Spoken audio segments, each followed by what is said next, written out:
We start with a point.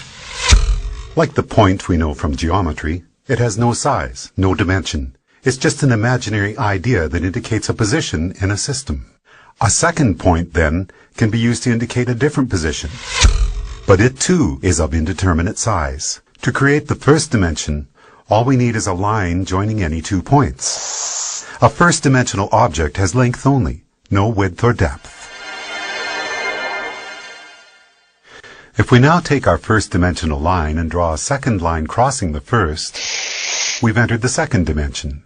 The object we're representing now has a length and a width, but no depth. To help us with imagining the higher dimensions, we're going to represent our second-dimensional object as being created using a second line, which branches off from the first.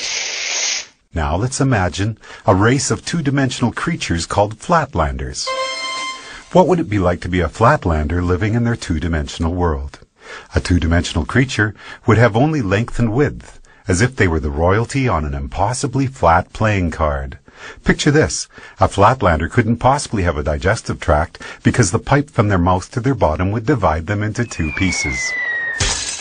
And a flatlander trying to view our three-dimensional world would only be able to perceive shapes in two-dimensional cross-sections. A balloon, for instance, would start as a tiny dot, become a hollow circle which inexplicably grows to a certain size, then shrinks back to a dot before popping out of existence. And we three-dimensional human beings would seem very strange indeed to a flatlander. Imagining the third dimension is the easiest for us, because every moment of our lives, that's what we're in. A three-dimensional object has length, width, and height.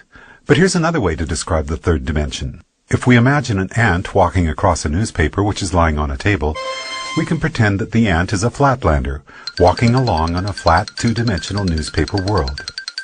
If that paper is now folded in the middle, we create a way for our flatlander ant to magically disappear from one position in his two-dimensional world and be instantly transported to another.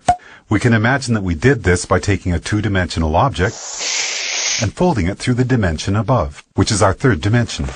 Once again, it'll be more convenient for us as we imagine the higher dimensions if we can think of the third dimension in this way. The third dimension is what you fold through to jump from one point to another in the dimension below.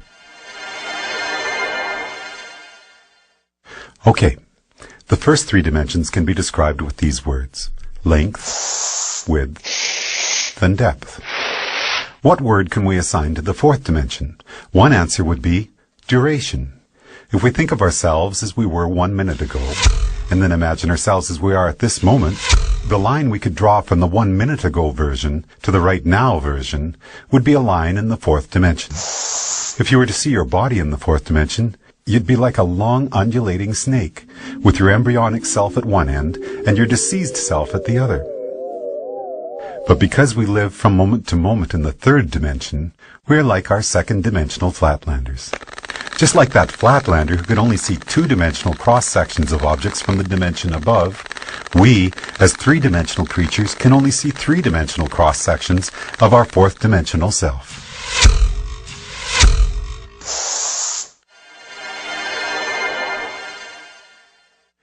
One of the most intriguing aspects of there being one dimension stacked on another is that down here in the dimensions below we can be unaware of our motion in the dimensions above. Here's a simple example. If we make a Mobius strip, take a long strip of paper, add one twist to it and tape the ends together, and draw a line down the length of it, our line will eventually be on both sides of the paper before it meets back with itself. It appears, somewhat amazingly, that the strip has only one side, so it must be a representation of a two-dimensional object. And this means that a two-dimensional flatlander, traveling down the line we just drew, would end up back where they started without ever feeling like they had left the second dimension. In reality, they would be looping and twisting in the third dimension, even though to them it felt like they were traveling in a straight line. The fourth dimension, time, feels like a straight line to us, moving from the past to the future. But that straight line in the fourth dimension is, like the Mobius strip, actually twisting and turning in the dimension above. So the long undulating snake that is us will feel like it is moving in a straight line in the fourth dimension, but there will actually be, in the fifth dimension, a multitude of paths that we could branch to at any given moment. Those branches will be influenced by our own choice, chance, and the actions of others. Quantum physics tells us that the subatomic particles that make up our world are collapsed from waves of probability simply by the act of observation. In the picture we are drawing for ourselves here, we can now start to see how each of us are collapsing the indeterminate wave of probable futures contained in the fifth dimension into the fourth dimensional line that we are experiencing as time.